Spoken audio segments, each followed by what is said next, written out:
कदाचित् कालिन्दी तटविपिन संगीतकरवो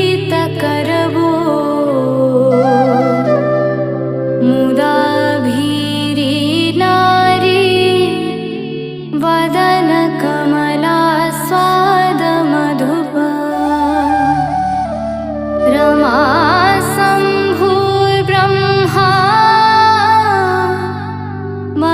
पति गणेशार्चितपदो जगन्नाथ स्वामी नयनपथगामी भवतु मे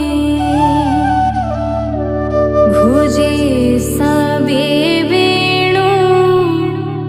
शिरसि शिखि पीच्छं कटितटे